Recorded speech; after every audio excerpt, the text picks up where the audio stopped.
There you go. All right, great. So we'll call the meeting to order. Sherry, if you want to do roll call, please. Okay, David Allen, Here. Matt Tuccini, Dennis Smith, Callie New, Here. Rob, okay, Rob Baranek, Here. Cody Mayer is absent, excused, and Mary Schlitt. I'm here. Okay, we have a quorum. Great. So I'm looking for a motion to approve our agenda. So moved. Can I have a second? Second. Any discussion, any additions or problems? Okay, so all in favor say yes. Yes. Yes. All opposed say no. That motion carries. Next, we have the consent agenda, which is just the approval of minutes from last meeting. So I'm looking for a motion to approve that. So moved. In a second. Second. Okay. Any issues on the minutes? Any questions or comments? Okay. All in favor say yes. Yes. Yes. All opposed say no. All right, that motion carries. And next we have the treasurer's report. Mary? Good morning. Not a whole lot to report for the month of August. If you look at starting out with the summary of revenues and expenditures, you're going to see that on the very far right column that we had $4,545 in expenditures for the month. And that was pretty much all administrative. That was wages and payroll and then the city services. So as we quietly roll into the end of the fiscal year, we have revenues exceeding expenditures by $1.59 million. And we roll that then into that third page of your document that I provide, which then shows that we have just over $5 million in fund balance activity as of August 31st. 2.1 million of that is allocated for bond activities and the capital projects and bond related transfers that are due to the city. We assigned $1.36 million earlier in the year for DLP distributions to the developer when they submit their eligible expenditures. We have some prepaids out there of $620, which leaves $1.59 million available for the rest of this year and as we carry forward into fiscal year 21. And I kind of break that out by project in that very first page. Shows we had about $16,000 available for admin, $6,000 for Nestle Down, which is going to get closed out hopefully by the end of the year, if not early next fiscal year. 1.1 million for DLP, 7,000 for 231, 156 for Liberty Way, 138,000 remains in our local revolving loan, 38,000 for Cliff Dow, and 100,000 for Founders Landing. So we're rolling in okay for the end of the fiscal year, and the only big activity we have looking forward to on the balance sheet will be the 5% interest allocation for those developer obligations that are on the balance sheet. Thanks, Mary. Do we have any Thank questions for Mary? No questions? Okay, looking for a motion to approve the treasurer's report. So moved. Second. Great. No further questions. All in favor say yes. Yes. Yes. All opposed say no. All right, that motion carries. Next, we have public comment. I don't see any public comment participants. We don't have anybody, do we, Sean? There's nobody, but I do have a comment. I don't know if you'd like me to make it now as the liaison or a different part of the agenda. Yeah, that'd be fine to do it now. So I want to give you guys a heads up of something the commission might be asking the Brownfield Authority. That's basically one of the commissioners in particular has raised the issue of entities like the library not being made whole because of Brownfield plans, and that they're, when these things go through, they're losing a lot of potential revenue. So he might be asking the Brownfield Authority he might be officially asking through a motion at the city commission level for the Brownfield Authority to take a look at the issue and see if there's anything that can be done to, alleviate the issue. Mike and I have conferred with Mac and Sherry. It looks like there's nothing that, anybody could do underneath like the public asset section of it. But maybe there might be something that could be done with the revolving fund in terms of, library related infrastructure upgrades. Just kind of something that's going to be coming up from the commission level that they're going to ask the Brownfield Authority to look at. Great. Yeah, that's good to hear. And I know we're just getting ready to, this will be my segue into announcements from the chair. We're getting ready to do the presentation for the commission on the 28th. And that's actually one of the things I wanted to make sure was in that presentation anyways, this issue, to at least touch on this. And I think that I'd really like to see us come up with a clever way to explain both the generic situation, which is very clear cut. Generic situation is, you don't have very much taxes coming in. That amount of taxes doesn't change because of the brownfield ever. But because of the brownfield, later on, you get much more, and you wouldn't have gotten without the brownfield. That generic situation is clear cut. But I also want to talk about the more complicated situation. I think there are some actually real situations, including the hospital. But it could even be hypothetical. And that is, you can imagine a situation where you knew for sure somebody was going to develop something. And they were going to develop it whether you did brownfield or not. And they're still eligible for brownfield, and there's still reasons to do it, like luring them into the city instead of a township, for instance, say. And because it's now in the brownfield, if it really was true, they would have done it anyways, which, I mean, you don't know for sure that would be true. Then that's where I think the library people could say, well, this money would have flowed in anyways, and now some of it's captured in brownfield. I still think we have answers for that kind of a hypothetical situation. And I think that if you look at the program as a whole, there's more of the generic situation, and even the complicated situations like the hospital, probably the net benefit is still probably to the library's favor, but at least there's an argument that it might not. At any rate, I think that we should do more than just say, you're wrong, it's not a problem, move on. I think we should say, there's a lot of situations where it's really clearly in your favor, and there's some more complicated situations where we agree it's complicated and we want to work with you to, not harm these other entities, but we want to make sure that our brownfield still gets these tremendous opportunities that will help the library, et cetera, et cetera. So anyway, Mac, I know you and Sherry will be working on slides and presentation stuff, and I'm not asking you to say what I just said, but it is a topic I think we should include. And while I'm also mentioning it, and this will be my last little bit, I'd also really like, and I know you've done this in the past, I would like in that presentation to the commission, and this is more for not just the commission, but for the public, I would like to see some more of those before after pictures, and not just before, like right before the project, but like the lakefront back in the 40s and what it looked like then and what it looks like now. That is a really helpful thing for people that I've talked to who are upset with brownfield because of, it's too much development to the lakeshore, all that stuff. When they see that, it really helps soften their view. And so I'd like to see some of that if we can in those visuals. And then the last thing I was going to mention is we had a nice groundbreaking at Beacon House. It went very well. And Steve Mariucci tried to shake my hand. I gave him the elbow.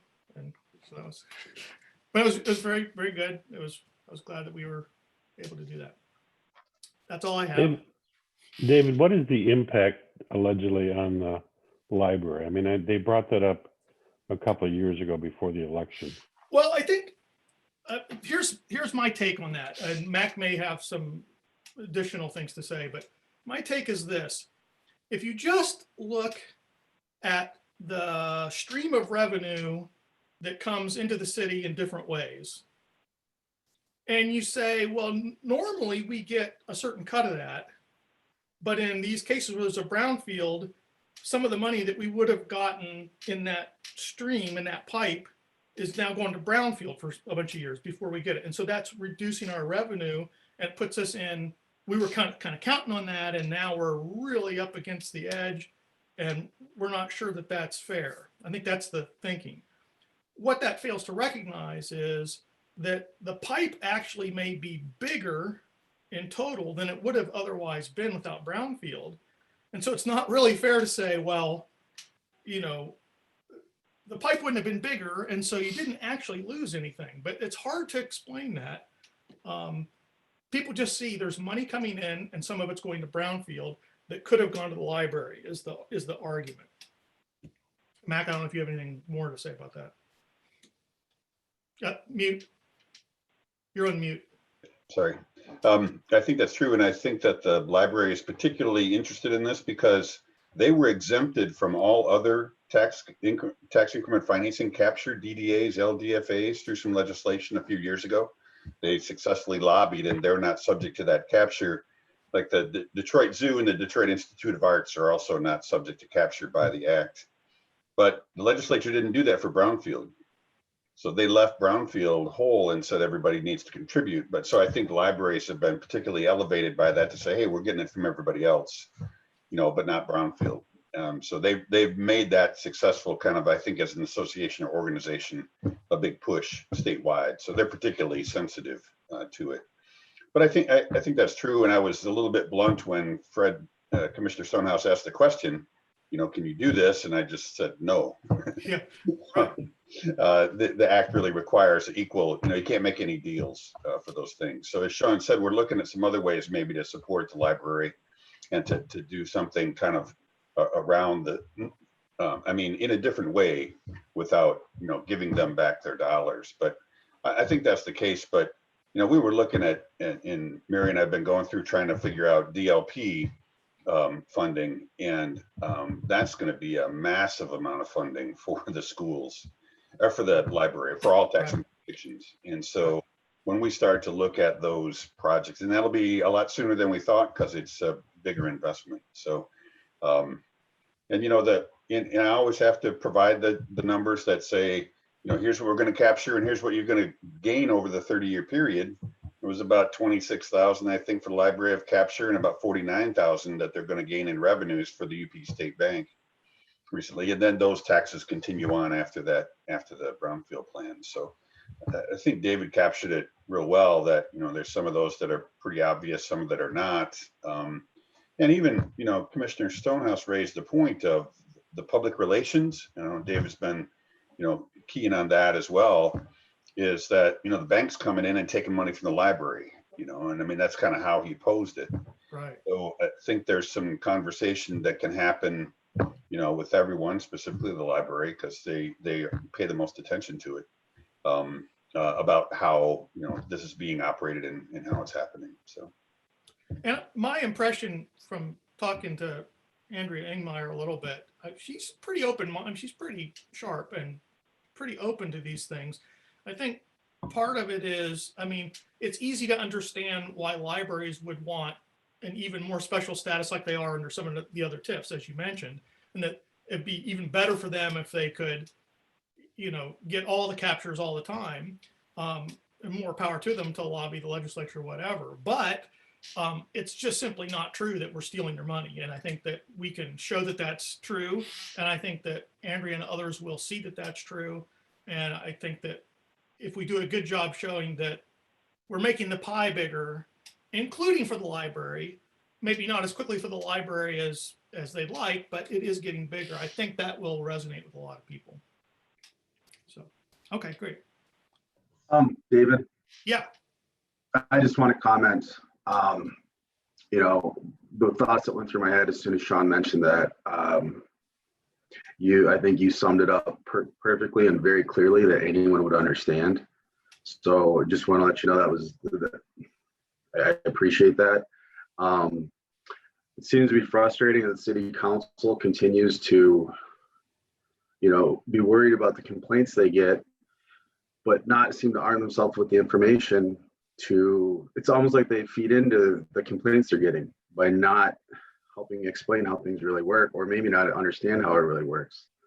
So continued theme, but I mean, the way you just said it, how can someone not understand that very easily, and then go ahead, turn around and help communicate that so they don't get so many complaints.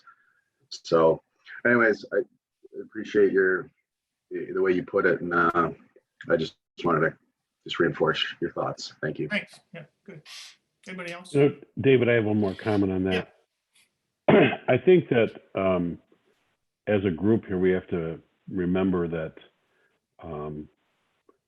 the commissioner comes at this from a different perspective. If you remember our planning session last year, when he found out there was I don't know what we call it, a slush fund or what, our reserve fund, he immediately thought that should be turned over to the city, even though it was against the statutes. Even the city attorney told him it couldn't be done. And so I just think that's just Fred's spin is, and it's not a negative thing. That's just his whole deal is what should be there. The city should control everything that they kind of have quote unquote purview to. And so, and I think he understands, he looks the bigger view. I mean, he's had some great benefit for his maritime museum, for his very specific, unique lease that he got there. But I think he feels obligated to bring this up, number one. I think number two, he wants it discussed at a significant thing. And he gets frustrated that there's money out there that's been generated that the city commission can't control. So that's just Fred. I mean, and so, he's responding maybe to some of his constituents and some of his own personal philosophy. And I also think, by the way, that it's perfectly acceptable for there to be people out in the community who dislike a program, including Brownfield. I mean, it's perfectly acceptable from the same. I think this is a bad policy. And I would encourage them to work to get people elected that they have similar views, to change the laws so that it's more like they like it. That's wonderful. But right now, we have a law that allows this program to work in this certain way, and it has boundaries that we can't go past. And, that's just the way it is. And some of us are actually happy about it, and we're going to operate under those laws. And so, some of the pushback can just be matter of fact that, well, that's just something we're not allowed to do. And I just wanted to add one thing in the conversation that we had with Sean and Mike is, the Brownfield Authority's role is to really look at Act 3D1 and make certain that the projects, fit their eligible property, eligible activities, all the technical aspects of that. The commission has the financial interest, there of making that choice of investing in the project and, gaining something later or not. That's kind of their issue. And so I certainly understand when folks look at that and they look at, the commission looks at it from a financial perspective, that certainly, makes sense. And I think they got an inquiry there that, hey, can we get exempted from this like we do everything else? And I think that's where Fred was raising it and asked the authority to look at what, options might be available. In my thought, there's not a lot, but just the way that the law is structured. But I think that's a reasonable, inquiry and a reasonable perspective that they have of worrying about the financial considerations of the projects as well. So. Yeah, great. Well, great discussion. Anybody else? Okay, I will move on. Next, we have the report from Executive Director, Sherry. Thank you. The groundbreaking that David mentioned was very nice, and I don't know how he felt about it, but I didn't want to leave there. It was so wonderful hanging out with people for the first time in a long time, but it was lovely. Steve Mariucci observed my Lions mask, and he offered me some Packers ones, and I said, I'm sorry, I wouldn't dare go home with that, but it was very nice and certainly a great investment for this area, and they are truly appreciative of the role that the Brownfield has tried to do with them and continues to work with. One of the other activities I was involved with this recently was a call with the UP representatives of the MEDC regarding the UP Bank project. And there were some, I think they really appreciated having a greater awareness of it interactively with the two of them. And one of the things that made their eyes light up was to know that the city of Marquette is an opportunity zone. So I'm hopeful that that's going to be something that really weighs in our favor when we look at projects. A number of custom house communications and communications with the city regarding customs house. And I participated in an opportunity zone webinar. We'll be doing more follow-up on that. We have, as you mentioned, the city hearing coming up on September 28th for the customs house, if that's approved today. We also have our presentation, and I totally concur that I think we can include some slides that will kind of soften perhaps the conversation. And of course, if we're looking at hopefully the video we're going to do next year on the website will also hopefully play a role in helping to help people understand what it is we're doing and how we're doing it. There's a strategic plan implementation program conversation that's going to take place the end of the month with the state folks. I'll be participating in that and sharing some thoughts on things that can be more effective for small communities like ours. And then we have the DDA meeting that I will be attending next month to take the interlocal agreement for the customs house and have that conversation with them. So I'm sorry, not the customs house, the UP Bank. So that's what I've been up to, and we'll be continuing to work on the presentation for the 28th. Any questions? Just one note that Customs House public hearing is going to be on October 13th, not at the end of September. Oh, right. Yes. Yep. Okay. Thank you. Any other questions for Sherry? Yeah, go ahead. Sherry, you mentioned in your email that there was the MedC strategic plan was included. Was that in the packet or in the online materials? I think it was in the online, but it certainly should have been in the packet. I added it to the agenda as a discussion, I think. Yeah, it's on the agenda as a discussion issue if time permits today. So yes, okay. You should have that. If you don't, I'll make sure you get it. But okay. it was I'm sure I found it online. I'm not seeing it in the packet, but I could just be right near the end, I think is where I saw it. Yeah. Okay. Yeah. I'll keep looking. Thanks. I'll make sure you have that. Any other questions for Sherry? Okay. I don't see anybody online from our various projects, so we're moving to project updates. Mac or Sherry, do we have updates on any of our projects from either of you that you'd like to cover today? Yeah, we can provide a quick update, but yeah, go. So once we just we can just run through then. We'll just go in order. 2 Marquette Place, parcel 3A. We had a conference call with some time ago with Barry and their financial institution, the bank. We're putting together some numbers just for them in terms of projections for revenues from the project. We also want to do that for the pier redevelopment as well when that moves forward. So we're working through some projections to determine the actual revenues, and then over time, and then projected revenues based on the investment that's occurred. So kind of working through that, and they're ready to start and begin. No action is necessary by the board, but we just want to make certain that all of the numbers line up for them. So we're working through an administrative basis for them to begin 2 Marquette Place there. And do we know now what's the proposed schedule for the actual pier? Do we know? Is there any more information about? I mean, it's not a thing for us, but I'm just curious. Sean may be able to respond to that, but I think they're still waiting for their permits, Army Corps permits and Eagle permits, if I'm not mistaken. So What was your question? I just wondered if there are any updates on the proposed schedule for the pier. I don't have any at the moment. I think we've run into a couple issues with the construction contractor, Okay, but I don't have anything full for you right now. okay. Sherry, anything else on this project from you? No, mm-mm.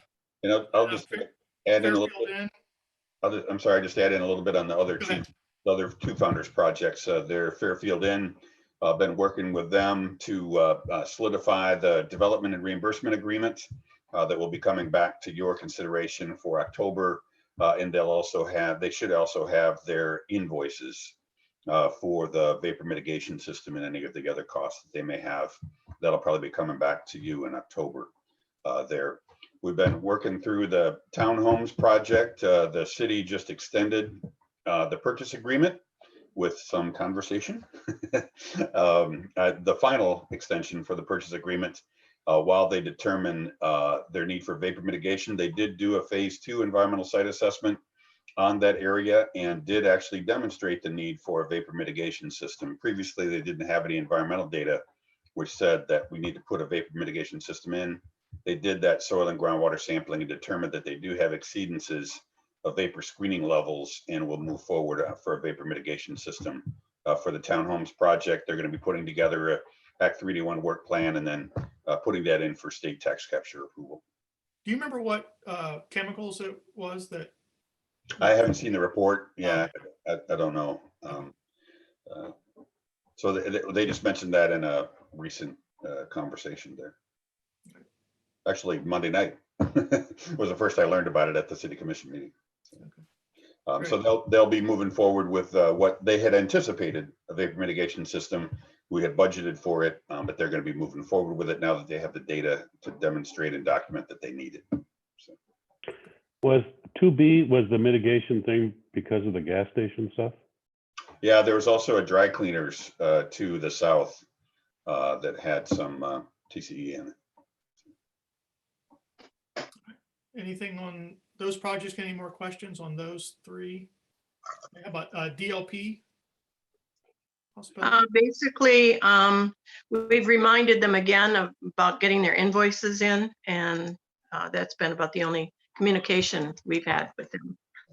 And have you heard anything back about from them about that? Have they said, oh, they're coming, or they just? I've not. How about you, Mac? No, they, Greg had mentioned he thought he sent them in, but and honestly, it's okay because, right. Whenever they do it, we hold on to the money, and we don't have to incur interest charges after their approval. So that's all just fine. Mary and I have been doing quite a bit of work. They asked for, as part of the Beacon House request, they wanted to know sort of what the situation was. Interestingly, I think that they thought that they were going to get paid out after all the city bonds were paid out in 20 years. But, the development plan says that the bonds get the first rights, $2, and then the balance goes to DLP. I drafted a quick memo about that. There's quite a bit more revenues than what we anticipated in the original Brownfield plan, because we used $170 million minimum that they were obligated to invest. They actually invested about $350 million. And so we have about 78% higher taxable value than what we anticipated in that. So the payouts will be much quicker than anticipated. So they'll be able to get their $10 million of eligible activities quite quickly. In the context of the Beacon House, we need to kind of get what their situation is. Remember all of the 3 levels of activity that might happen.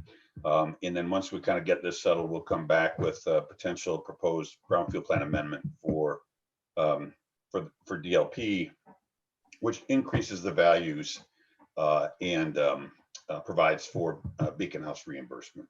So we'll want to make sure that little tidbit of information about how much bigger the revenue is from the hospital than we expected, that should be in the presentation somewhere.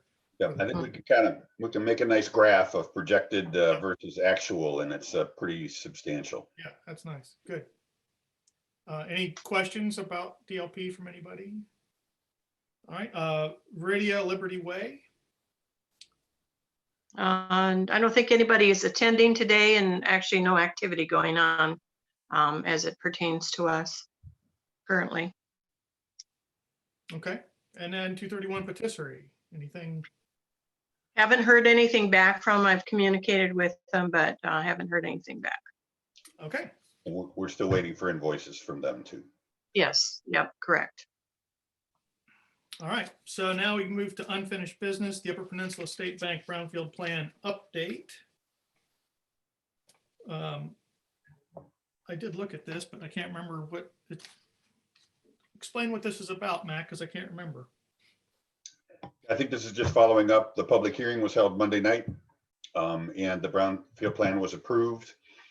Sherry had referenced the conversations we'd had with the state. The next steps are to that UP State Bank has to provide some information to MEDC through their portal. And then we'll be putting together an Act 381 work plan for approval for state tax capture for the eligible activities, which include, there'll be two, one for environmental. They also need a vapor mitigation system on that location. The demolition that they have, there's also a little relocation of some active utilities. And then importantly, the water service, water line update to replacement from the city along Washington Street. So we'll be putting that together and seeking state tax capture approval for those activities. Great. Any questions about that? Okay. So now we move to new business. First is Customs House. And I think we are looking at an action today on this. So, and I think I saw that the Gregory's are on as well. So Mac, I don't know if you want to start on this. Sure, I'll do a quick intro. I think we've talked about this quite a bit in the project. Came back to you last month and discussed the opportunity to include some additional eligible activities for the structure stability. Those are included within this brownfield plan as well. And so it includes a number of activities, selective demolition of the shed area that's off to the side, asbestos abatement, some site preparation, and then importantly that structural support under site preparation as well.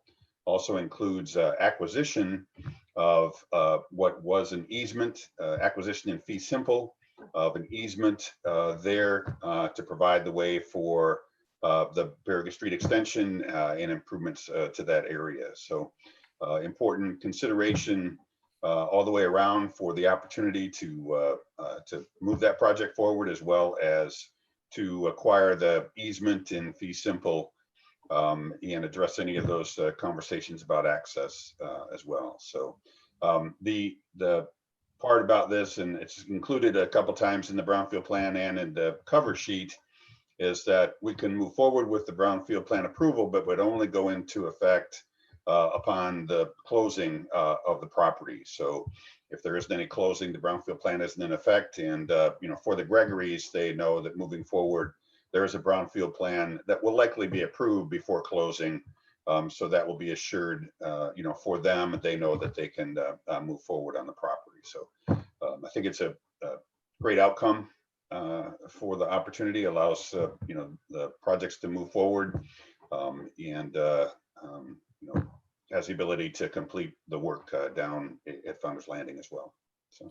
And Mr. Gregory, I don't know if you wanted to say anything before we move to the motion and our discussion. Is there anything you'd like to add, or? I'd just like to thank Sherry, Mac, and City Manager Mike reaching a deal that really, I think, benefits both us as developers, our future residents, and the city. We're very excited about the project. We're very excited about this outcome. Thank you all for your thoughtful consideration throughout this process. And we look forward to breaking ground and making this happen. Thank you. Okay, so if we could get, we'll have discussion under the motion. So if we could have someone make a motion, and there's a recommendation at the bottom of the page of 11A, if you want to read that in or some version of that that suits you. We can then have a discussion about this if there's a second. So I'm looking for a motion. I make the motion, David. Okay, I'm just going to read this just for clarity. Review and revise, if necessary, the Brownfield plan and adopt the resolution approving the Brownfield plan for reimbursement of environmental and non-environmental eligible activities, cost for Brownfield plan preparation, approval and implementation, and MBRA administration operation for the Customs House with final form approval by the MBRA Executive Director. Do I have a second? Looking for a second? Matt, seconds.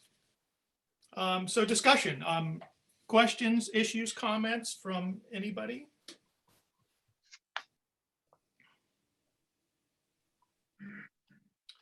Go ahead, Callie. Sorry, it took me a second to unmute there. Yeah. I just wanted to, the last time we talked about this project, we talked about the acquisition of Baraga and what that streetscape will look like. And again, just wanted to reiterate the high pedestrian activity in that area, and if that street can eventually have sidewalks and good pedestrian connectivity, that would be a win, I think, for residents. Thanks. Other questions, comments, issues? I'll just say, I just want to make the quick comment that I'm very pleased that we've been able to iron out the issues, and I think this is a great project, a great addition to the lakefront. So I'm very happy that this is moving along and looking forward to it continuing to go well. Any other issues before we vote? Okay, all in favor, say yes. Yes. Yes. All opposed, say no.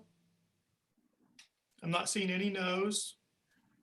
So that motion carries unanimously. All right, thank you. I will say there's another action that wasn't detailed out on the agenda, but the approval of the interlocal agreement.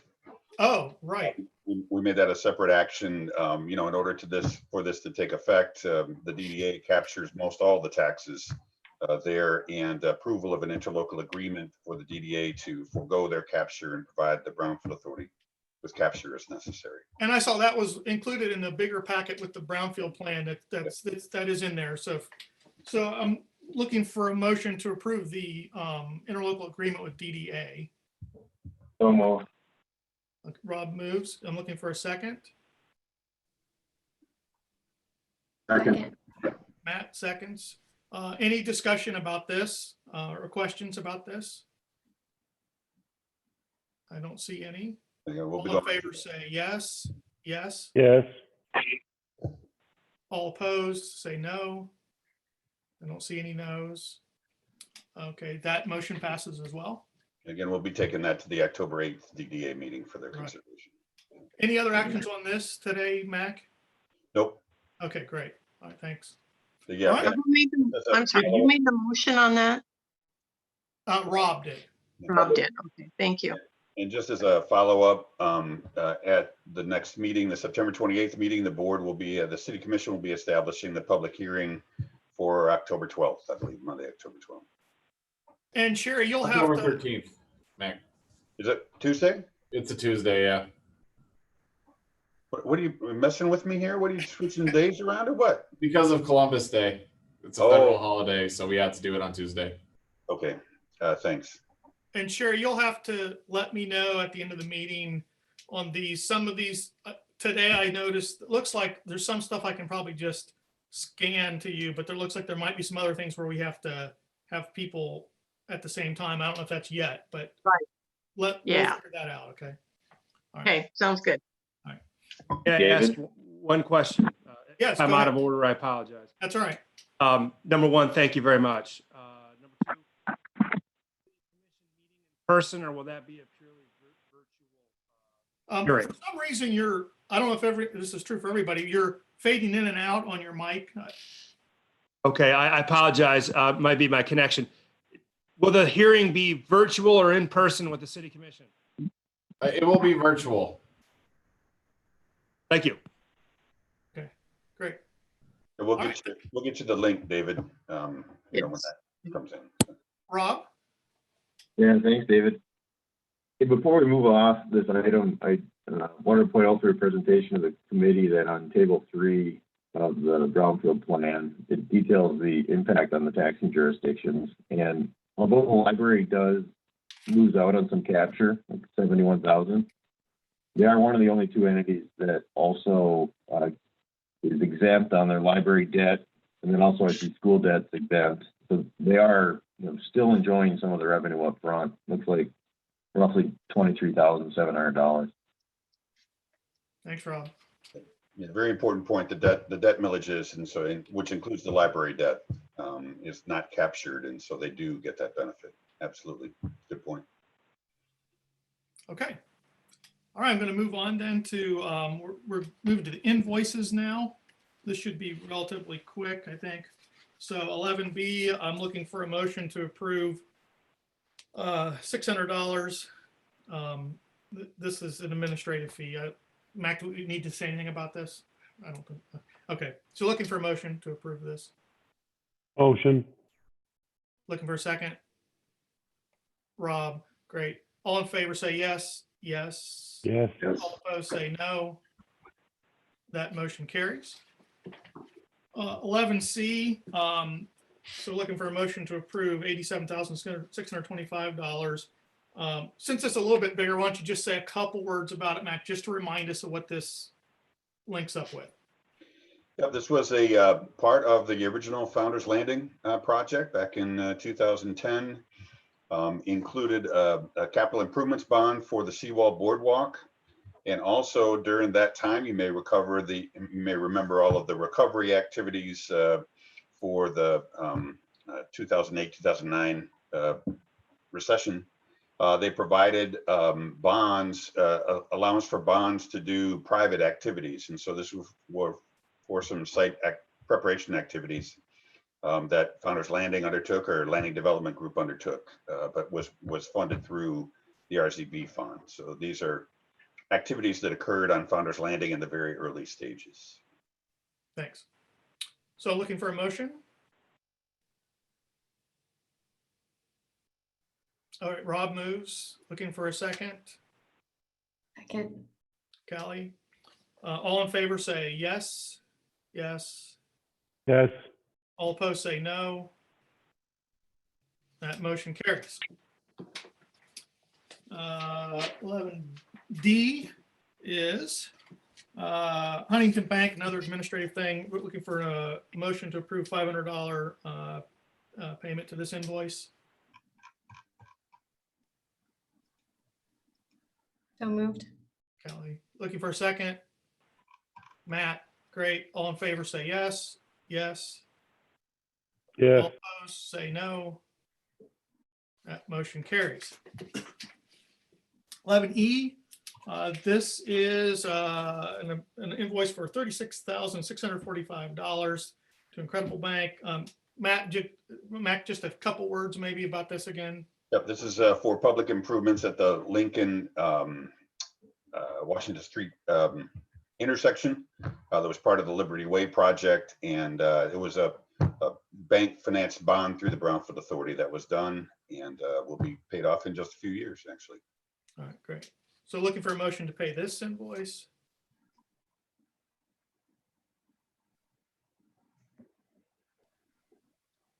Motion. Matt beat you just by a hair. Looking for a second.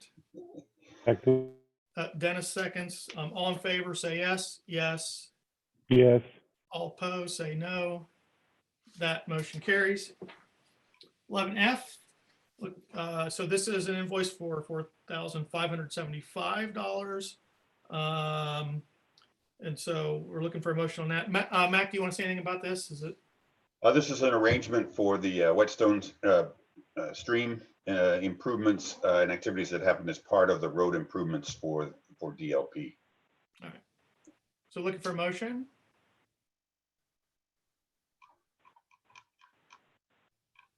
Matt, looking for a second. Second. Callie, all in favor say yes. Yes. Yes. All opposed say no. That motion carries. 11G, we have invoices from Mac Consulting Services. Total is $5,310. Looking for a motion to approve this set of invoices. Matt, good. Second? We have a second. Dennis, thank you. All in favor, say yes. Yes. Yeah. All opposed, say no. See, the joke isn't funny anymore. I just breeze right through it, Mac. All right. Okay, H. So that now we're to, this is the Michigan Strategic Fund for information. And so maybe we could hear a little bit about this. And I didn't know if Kelly, maybe you wanted to say some more about this, but Mac or Sherry, I don't know if you want to just tell us a little bit about this. Well, as I mentioned, the opportunity to ring in on this is going to be there in the next, well, about the next 2 weeks. And I think it's important that we share any concerns. This is a statewide program, and we want to make sure that they're looking at little communities. And, you know, this is just an opportunity to carry some thoughts back to them. And I'll switch over to Mac and have him fill in on his awareness of where the MSF is these days. Yeah, we kind of wanted to chime in on a little bit of this. When we sent the notices for the UP State Bank, and I had another project in Alpena that sent in, I get a call from Amy Berglund, who's the business development manager, and said that, hey, these don't fit into the strategic plan. And I said, what strategic plan? And so, you know, she sent this, and I mean, I work with MEDC quite a bit. I know that some communities were aware of that, but we've not had any discussion about it. And so, you know, we wanted to make certain, and this will be the guiding document, basically, that says whether they're going to provide state tax capture support for brownfield projects.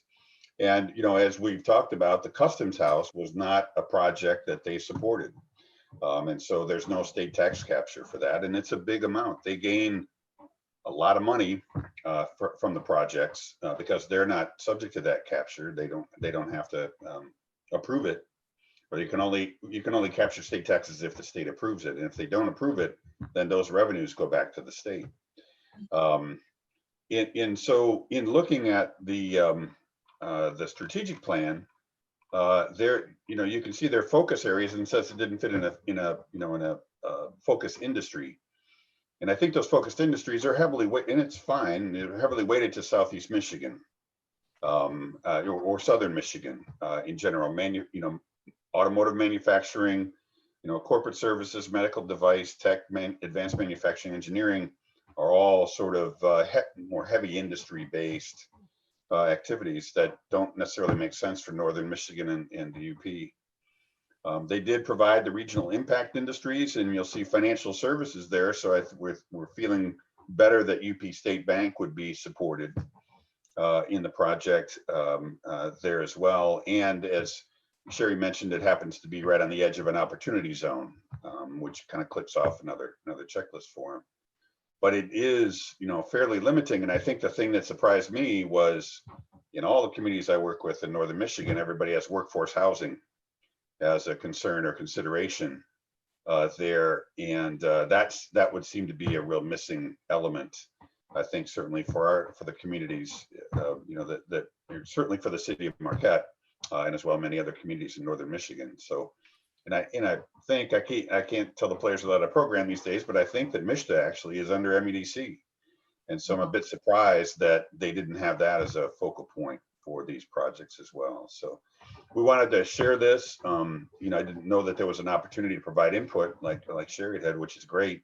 But we wanted to share that, and we'll need to evaluate each project based on the strategic plan in consideration of state tax capture. So wanted to make the board aware of that. And then again, as Sherry said, we have an opportunity for comments. So are there any other comments to be made? Yeah, so I was wondering, is there a practical way for us to, in a more formal way, as the Marquette Brownfield Authority, to make a comment along these lines? Are we, I mean, I would certainly favor something along those lines where we actually formally comment and say, you know, we're generally supportive of these priorities for Southern Michigan, but there are a couple things that are of particular importance to the whole state, including Northern Michigan, that we'd like to see, you know, emphasized or added or something along those lines. Is that something that is appropriate for us to do?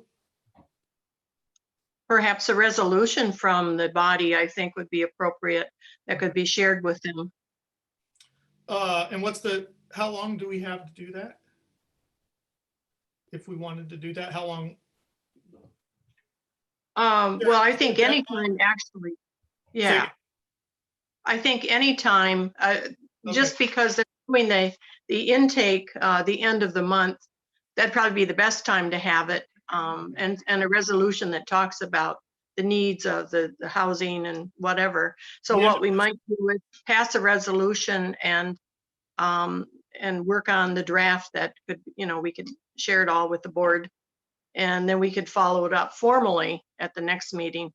Okay, so I'm looking for a motion then for us to propose a resolution to be finalized at next meeting, along the lines that Mac has just given us about some of the focus areas we'd like to see included. And we'll revisit the actual language at the next meeting. But if I could get a motion to start that work, I'm looking for that motion. So moved. Callie, is there a second? Second.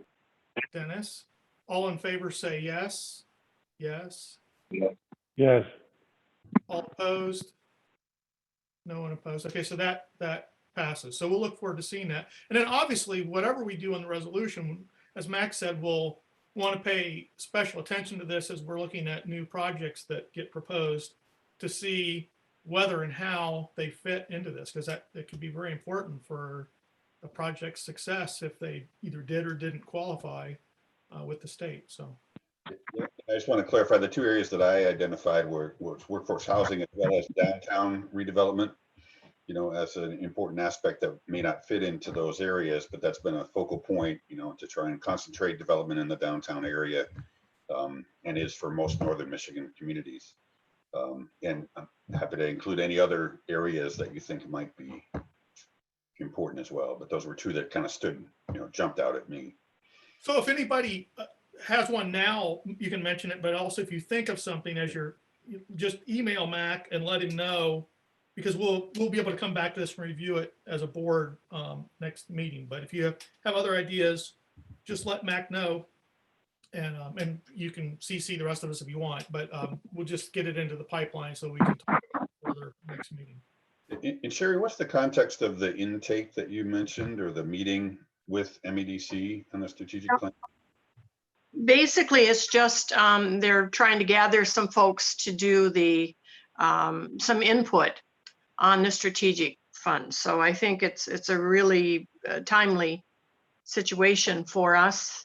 You and I had talked before about the apparent lack of communication shared with communities, and here it is. So taking advantage of that opportunity to provide that input. I don't have much detail on it, just a date at this point.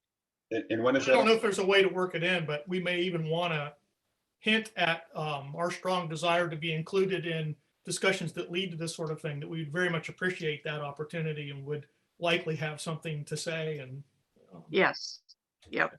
It was a question that I had. 29th and 30th of September. And is that for the strategic fund generally, or the strategic plan? The strategic fund, I believe it's on my email. I don't have it in front of me, but yeah. Okay. great. One thing I just wanted to mention with regard to them, they were very key in the Viridia project. And I think at that point they gave one of the largest amounts of money in the state. And it was loan and grant, as I recall, but they're a pretty significant partner in these projects. So I think it's great that we have an opportunity to remind them of what the needs are in our smaller communities.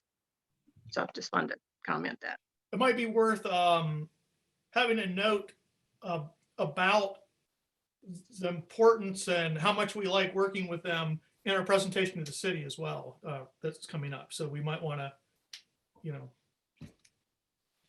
It's one of the things that I've often talked about is that it's a way to leverage state dollars for local communities. You know, I mean, we in essence get a 45% state grant for these projects. You know, we've had an awful lot of public infrastructure, so you know the pier, you know, it's and you know the improvements there, and certainly in DLP. I mean, goodness sakes, we had $39 million worth of eligible activities, and 45% of that is coming from the state. Yeah, and I'll tell you what, if Mac or Sherry, if you ever see an opportunity where we could, you know, talk with some of them in some official way, or give them a presentation, I would love for them to see how successful this program has been up here, and you know what they're doing there is having a real effect on this community. And it'd be nice if we found a way to loop back to them. Yeah, we'll work on that. Yeah, okay. Absolutely. I also just want to let the board know that there's the potential for the resurrection of the Michigan Brownfield Association. Yeah, that is kind of coming about. Some folks are putting that together. Folks like me that work in brownfields across the state have an interest, and then that's kind of another avenue that we've talked about, providing some input to Eagle and to the Michigan Strategic Fund about the operation of the program. There's some painful stuff that happens with the Strategic Fund, honestly, especially for small projects. You have to go through the same process for a $30 million project as you do for a $3 million project. And so, you know, we're trying to provide some input there, but as soon as that gets going, that may be another avenue for input by the board. Rob, you said something? Yeah, I had a question for Mac. I just want to be clear. So they said that the Customs House was not eligible under their new screening criteria. Is that accurate? They have a choice just to say, nah, there's a little piece in the act that allows them the discretion, and they can, you know, include any other information or any other evaluation in determining whether that is. Eagle pretty much says if it's an environmental activity and can be justified, you get the state tax capture. But MEDC has broad discretion to approve or not approve projects, and you know they have used that, and they just did not feel that, you know, this project that was residential, no jobs, and you know, did not meet any of the other criteria was one that they're willing to support. So okay, what was the impact on the overall, you know, roughly speaking, on the overall capture? Was that a significant percentage then that was lost out on? It's about 40. Well, it's a little bit different because a Customs House may have homesteads. There, people may own those homes and have them as their principal residence. I didn't really calculate that out. But if it's, you know, non-homestead, if they're all, you know, second homes for folks, then yeah, it's about 45% of the capture, and would reduce the payout period by roughly 45%. So it's a significant component. All right, anything else on this from anybody? Okay, so now we're going to public comments. I still don't see anybody that's joined us. Is there anybody, Sean, that you know of that? Nope. Okay, great. And so now comments from directors. I'll just go around the screen. Callie, do you have anything today? Okay, Dennis, anything? No, thank you. Okay, Rob? All set. Good to see everyone. Matt? No, I already spoke my mind. I'm good. All right, good. Well, thank you, everybody. Pleasure to see you all, and we'll adjourn the meeting. Thanks. Thanks so much. Thank you. Sherry. Yes. I will, all the ones that just have me signing, I'll sign those and scan them and send them to you. Awesome. And if you see anything that you need me to be in person somewhere, just email me and we'll make a plan. Very good. That sounds great. Thanks, Okay. David. All right, thanks.